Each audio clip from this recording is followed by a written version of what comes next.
Hey guys. I don't even know if this is working. I hope this is working. I'm pretty sure it should be on now.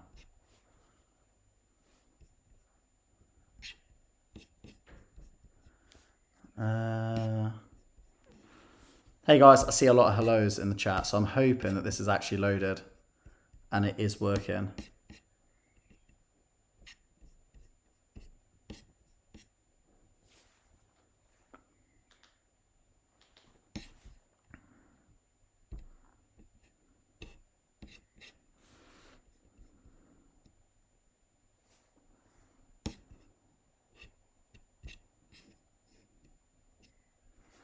Okay.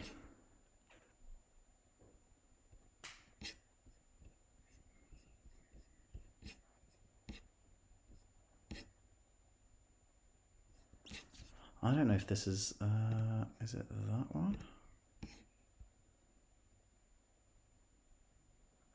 Okay, right. I'm hoping that's working. Hi guys. If this is working, can you put a comment just saying that it is working? Because I'm unsure if this is actually working. And if it is, then hello and welcome to just a little bit of a hopefully helpful session. I won't be on for too long, maybe like an hour or so. But it's just to hopefully help some of you guys out a little bit. But yeah, amazing. Thank you guys. Cool. It's working. Amazing. Yes, I will start doing some like requests on things to talk about. I just wanted to make sure that I could jump on and hopefully help you tonight. The plan for this is that I don't have like tasks or activities for you guys to do. The plan is you literally put something in the chat that you want me to go over and I'll kind of talk to you a little bit about it. So I'm kind of hoping over the next hour, you guys will probably ask me tons of questions. And so I'll start covering stuff bit by bit. And I should be able to cover a lot of the course for you. So that's the plan. I was planning on doing a few more live streams, but I just didn't get a chance. So yeah, exam is tomorrow. Yeah, everyone's exams are tomorrow. So I'm really looking forward to finding out what's on the paper. But yeah, just be confident, you guys will smash it. This is for the OCR exam board. OCR exam board only is what we're covering today, because the OCR exam is tomorrow. So I'm just going to wait a little bit and then we'll get started on a little bit on some requests. So yeah. Oh, look at all these requests coming in. Yeah, I think we've got a busy hour. There's going to be quite a bit that we're going to go through. Daniel. Yeah, okay. Do you know what? I think I'll probably start with Daniel. I'm going to say I'm like a complete newbie to this. So for me I wish that I knew how to like put the slides that I teach my students up here and then I could use that. But I'll just have to like talk to you guys about it and just kind of yap a little bit. Daniel is something that I really want to make a video about. Yeah, it is a little bit boring, but it is important as well. But it's fine. Yeah, guys, all these people, look, everyone's saying that you finished and you cooked. You're not. You'll be fine. Don't stress. Seriously, get your revision in, get your head down. You'll be fine. You've got a few hours to revise tonight. You've got, a little bit in the morning. Yeah, maths problems. Yeah, I can talk a little bit about maths as well at some point when I cover a bit of research methods. Yeah, I'll talk a little bit about, I'll do a little bit about 13 markers as well. But yeah, I'll start doing some stuff. Right, should we get started on Daniel, I think, because I think that's something that a load of people have struggled with. If you have any, yeah, I will do 13 markers. If you've got any like friends who are also in the exam and they're not in here, it might be worth, oh, Lily, that's really lovely. Say thank you for me. If you guys have got any friends that are, Martin, no, you're not paying for this. It's just a free live stream. I'm just talking about the exam for tomorrow, really. So yeah, if you've got any friends that do psychology who also have their exam tomorrow, especially if you know that they're going to be cooked if Daniel comes up, then tell them to come in, because I'm going to get started on Daniel in the next sort of 30 seconds or so. So what am I going to get started on? So with Daniel, I would make sure that with studies, if you are ever unsure about studies, the first focus that you should go for is know what the aims of the study is. I think that's a really good place to start, because if you understand the aim of a study, and this isn't just Daniel, this is all of them, not just Daniel. If you understand the aims of the study, then you can kind of think to yourself, okay, so if I was that researcher, how would I carry that study out? Like, what would I do?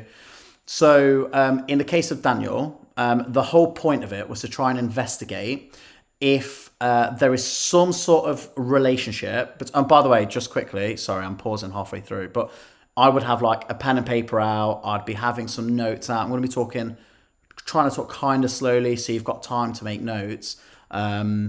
So yeah, grab pen, paper, that kind of thing, just to give us time to kind of go through stuff, and you can make some notes. I know it's literally like 13, 14 hours until the exam or something, which is scary to say, but it's worth you guys be making notes whilst I'm going through it. All right.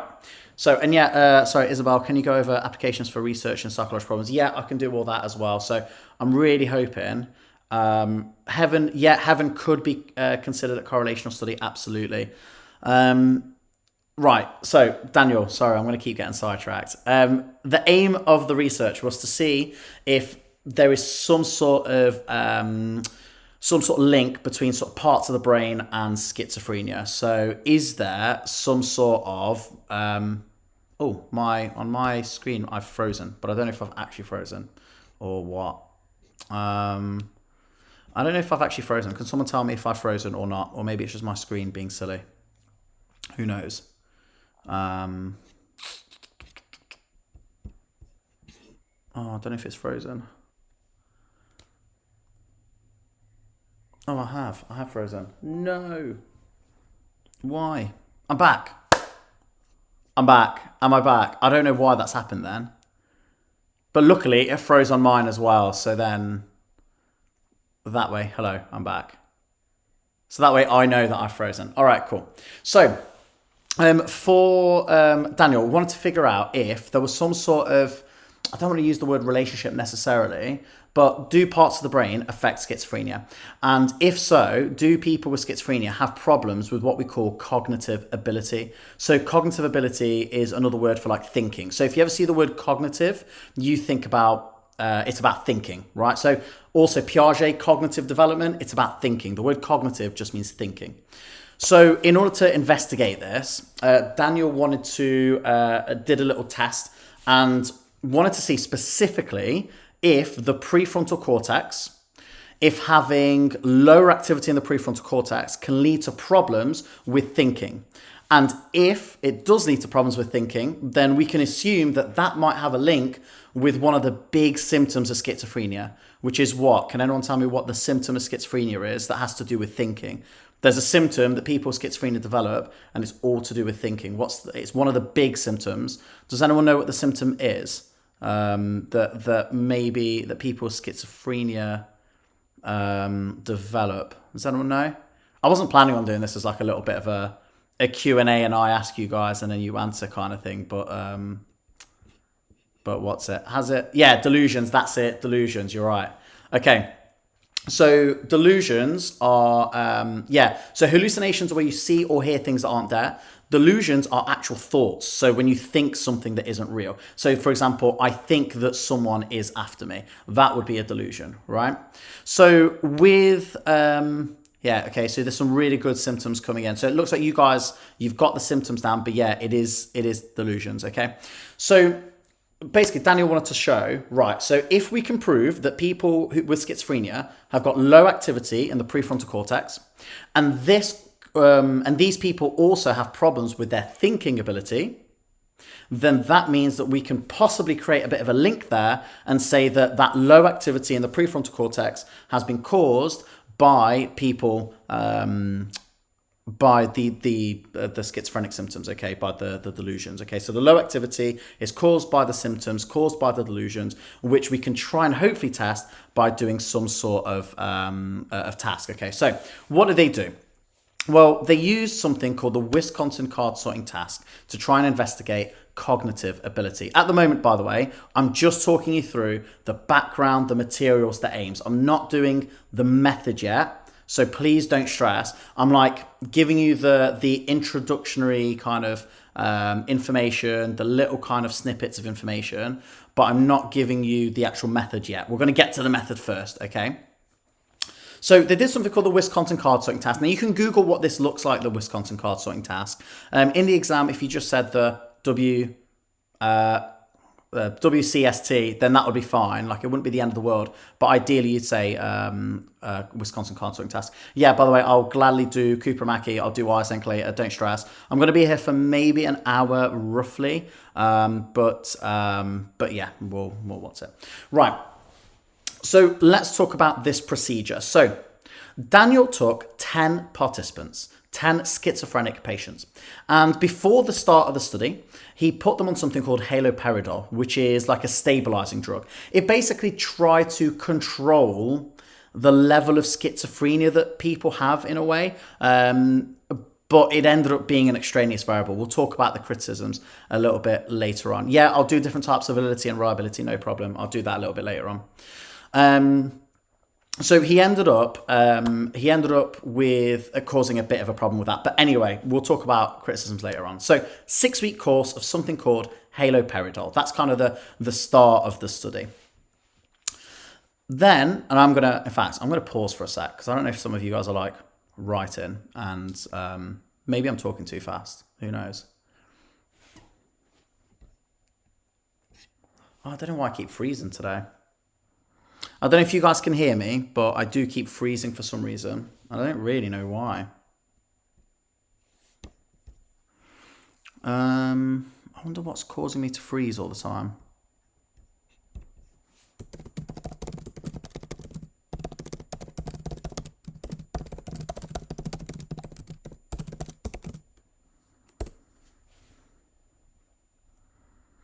Okay, so you can hear me. Oh, amazing. So even if I'm frozen, you can hear me. Amazing. Yeah, can you guys just confirm for me? Even when I'm a bit blurry and I'm frozen, you can still hear me. Is that right? Because if so, then that's amazing. That's actually quite helpful. I'm not Googling, by the way. I'm just... That's so funny. Bro's Googling. Oh, I don't know what keeps happening. Am I back?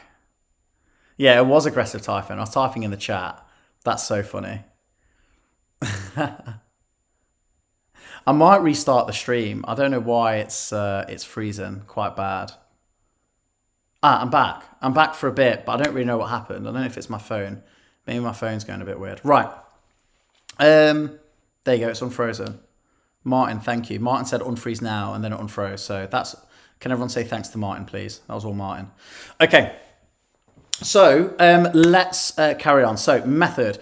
Took 10 participants, 10 schizophrenic patients, and gave them all this haloperidol for 6 weeks just to stabilize them.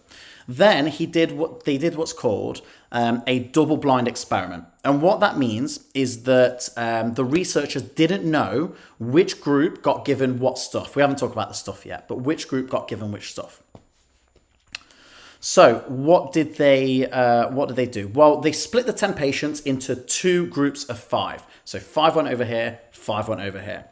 One group got given a real amphetamine. Okay, so an amphetamine, just think of it as something that kind of stimulates dopamine production. It stimulates activity levels in this case specifically the prefrontal cortex. So it was a drug that was given to these patients to these participants to try and build and develop their activity levels in the prefrontal cortex.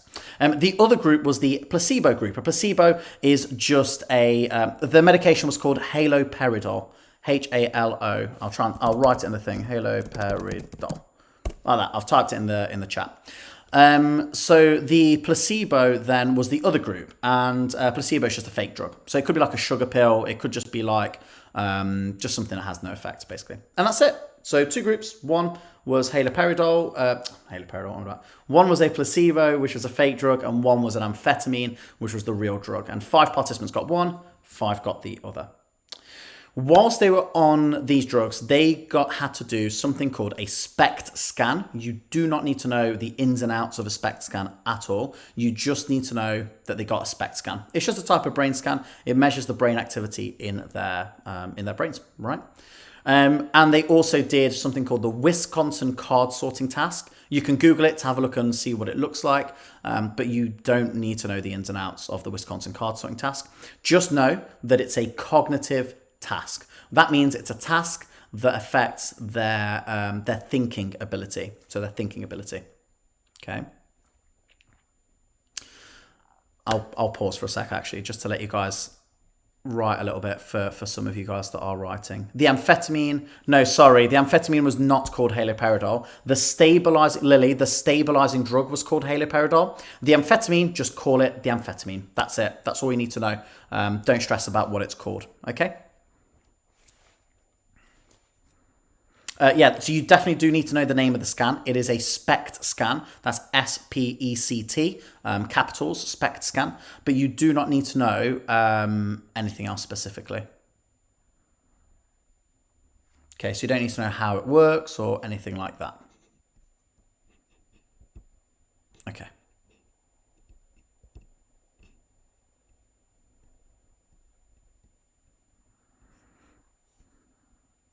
So hopefully that's given you a little bit of time just to catch up if any of you are writing. It is for OCR. It's for OCR. Okay, it is for OCR. Okay. So let's carry on. Right.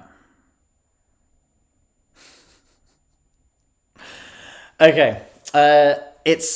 No. So they got given haloperidol for 6 weeks before the trial started, before the experiment started, anything. They got given 6 weeks of haloperidol, all 10 of them. And that was just to kind of stabilize their level of schizophrenia. So that way, when they went into the schizophrenia, into the study, their levels of schizophrenia would be roughly the same, because the thing with schizophrenia is it's like it kind of works like a spectrum. So there's like really severe schizophrenia and there's not as severe schizophrenia. It's like a bit of a spectrum. So they use haloperidol to try and stabilize the level of schizophrenia. So that was actually used before the study started. It is not part of the experiment really, but it's just a little thing to mention under like a background or something along those lines. The amphetamine was given to one of the two groups once the experiment actually started. So when the experiment's actually going, we have two groups, and I've frozen again. No. Guys, I don't really know what's causing it, if I'm honest. I actually don't have a clue. What is causing me to freeze? I wonder. There you go. Is it back? There you go. I think it's back. Right. I think I've kind of sussing it out a little bit more. Okay. So just to recap, just to go from the top again, we've got 6 week haloperidol was given to 6 weeks. I know, yeah, Sarah froze. It's all coming back through. So for 6 weeks, we've had haloperidol given to these 10 participants. Okay.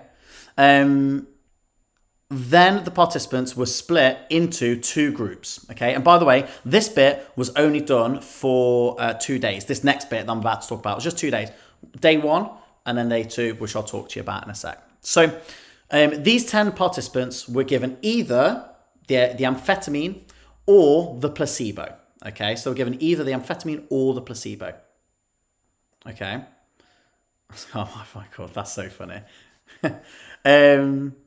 So yeah, and then they got to do all these tasks. So they had to do the SPECT scan, they had to do Wisconsin card sorting task, and they also had to do something which, when I teach it, I don't really talk about it a lot, which is called the bar task. And the reason I don't talk about it a lot is because there wasn't really a significant finding. So the bar task is a sensory motor task. So it's to do with their movement skills, basically.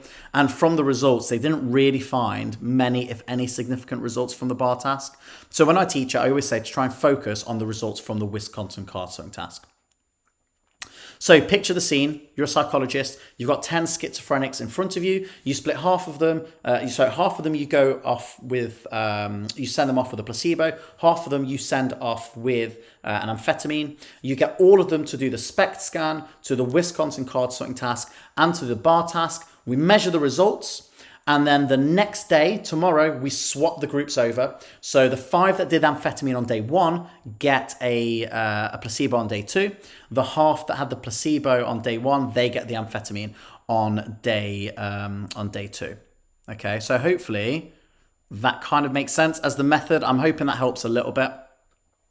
Lily, there was a big range of ages, so there's no like specific age. There was a big range of ages. I want to say, I could be wrong, but I want to say it was like 6 males and 4 females or something like that, but it don't stress about that. Like, it doesn't really matter.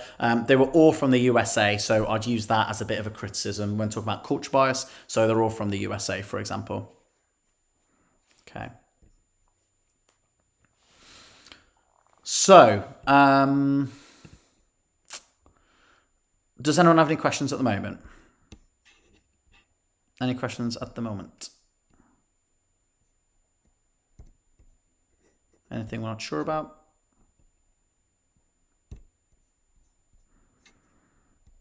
Because I haven't done the findings yet. Okay, so there's no findings. Yeah, I'll do a few other bits. I think I'm going to do Isenk next because I had loads of requests for Isenk a minute ago. Just quick one. Yeah, predictions, guys.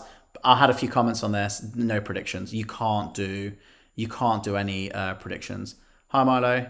Yeah, I'll do ABC model as well in a little bit as well. Right, I haven't finished Daniel yet though. So the findings, the most important finding you have to remember about Daniel is that those participants who got the amphetamine, and this is in both days, day 1 and day 2, if they got given the amphetamine, they were more likely to do better on the Wisconsin card sorting task, and they showed more activity in their prefrontal cortex. So what does that show? That if we try and increase dopamine levels in the prefrontal cortex, try and increase that activity level, it leads to improved cognition and thoughts. Therefore, we can conclude that people with schizophrenia would have lower activity in the prefrontal cortex. And by the way, I'm hoping that I can upload this live stream after I finished. So if I upload it after I finish, you guys can always play this back. If I'm ever going a little bit too quickly, you can play this back and hopefully it will help. Yeah, hopefully it'll help a little bit.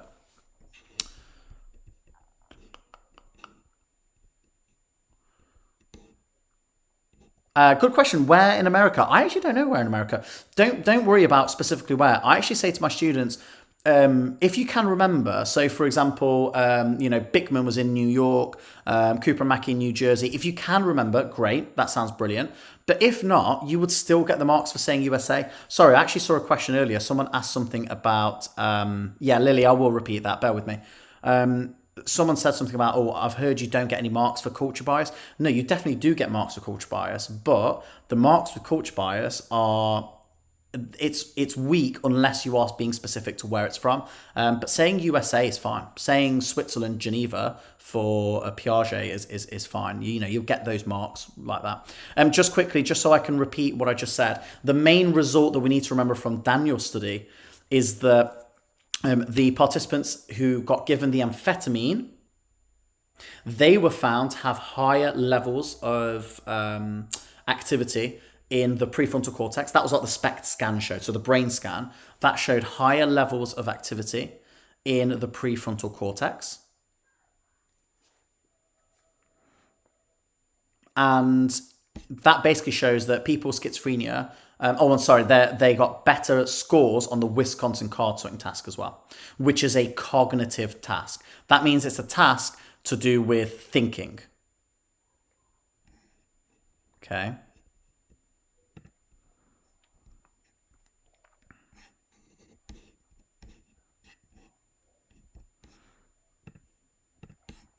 Okay.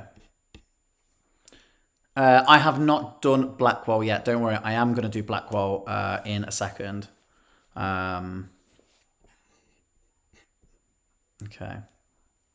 Jess, millennial pause. That's so funny. I'm just letting people write. Okay. I'm giving people time to make some notes. Okay. This isn't a millennial pause. Leave me alone. Okay. What did it mean when it said they had reduced blood flow in the prefrontal cortex? Yep. So reduced blood flow, it just means less activity. So think of it that way. So because there's less blood flow in the prefrontal cortex, we basically assume, or we're suggesting there that there's less activity in the prefrontal cortex. And we're fairly confident that the prefrontal cortex is to do with thinking ability, so cognition. So are we, whenever you guys have got to think about stuff, so if I was to drop you in the middle of a maze and you had to work your way out of the maze, you'd be using your prefrontal cortex to work that out. If there's less activity there, less blood flow there, then that suggests the thinking ability is worse. So yeah.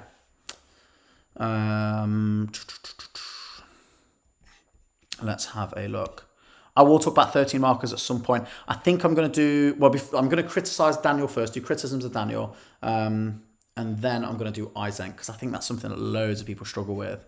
So I'm going to do Eisenk afterwards. So again, if there's anyone that you guys know who's doing the exam tomorrow as well, like any of your friends, tell them I'm about to get started on Eisenk. So yeah, get them joining ASAP. Do you have any predictions? No, predictions, you can't make predictions on the GCSE OCR paper. Seriously, I really, really wish that I could make predictions, but I just can't do it. I think the first couple of years that I taught, I tried, but I just couldn't. How long will this be? It's for year 11. How long will this be? Probably maybe an hour. I'm thinking about 6:30. I'll probably call it roughly 6:30. But yeah, no predictions, guys. Seriously, if you ever see anyone online saying any predictions, for psychology anyway, I can't talk for other subjects, but for psychology, you can't predict the paper. Like seriously, they could ask anything like so randomly. Oh, my thing's gone again.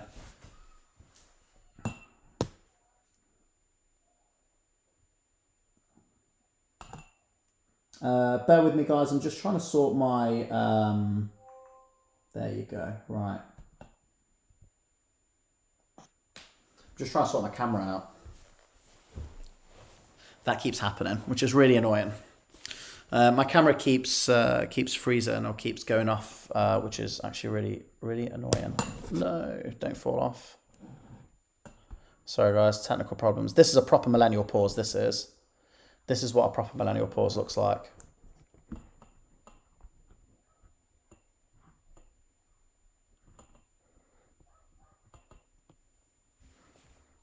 Right, okay. There you go. We're sorted. We're pretty much there again. Right, Daniel. I've kind of done Daniel already. Please don't spam the chat. Daniel, I've just done it. I can probably summarize Daniel again in a sec. Summary of all the debates I can do. I'm going to quickly, guys, I'm going to do Eisenk very quickly, okay? Yeah, I will do all the validities and stuff as well. So very quickly, Daniel's criticism. So the main criticism of Daniel's study is that it is culture bias because they're all from America. Haloperidol ended up being potentially a criticism, and because it was a bit of an extraneous variable. Sorry, I'm just reading the chat. I'm really struggling to like read the chat and talk at the same time. I'm really bad at that, clearly. You're doing a whole paper one? Yeah, I'm going to do quite a bit of paper one. Yeah, so haloperidol ended up being an extraneous variable because possibly it affected the levels of schizophrenia a bit too much, which meant that they weren't quite as, like it wasn't very natural, wasn't like realistic. Okay, right, so let's go for Eisenk now, guys. Let's do Eisenk. Sperry's A-level, guys. Someone just said Sperry. That's A-level. Which I also do AQA A-level, to be fair, is what I teach at school. Actually, revise research methods. What are your tips for psychological problems? So revising research method, it's tough. I think genuinely the best way of revising... By the way, am I stuttering for anyone else, by the way? I don't know if I am. Am I stuttering or is it smooth? Like, I don't know why it's stuttering, but I don't know how to fix it. So it is what it is. For any sort of revision, my advice is through blurting. So blurting is literally grab a big piece of paper and then just mind map everything you can remember in black pen and then take a red pen and add stuff to it. Once you've checked your notes or checked like textbooks and stuff. So yeah, it is laggy, isn't it? I might pause the live stream. I don't really know how to pause the live stream, so maybe I'll stop the live stream and start a fresh one. Yeah, I'm lagging. Guys, I'm going to pause. I'm going to try and pause the live stream. If it ends the live stream, then it will. I'll be back on in like 30 seconds. But it's lagging, so I'm going to try and fix that. So give me a sec. Cool. Oh, maybe not. Hold on. How do I pause it? Guys, someone tell me how to pause it. I don't know how to do it. Does anyone know how to pause? No. Just got to work it out myself, I guess. Does anyone know how to pause this? Okay, I'm going to... It's not perfectly fine. It's not. It's stuttering a lot. I'm going to pause it and then I'll come back, all right?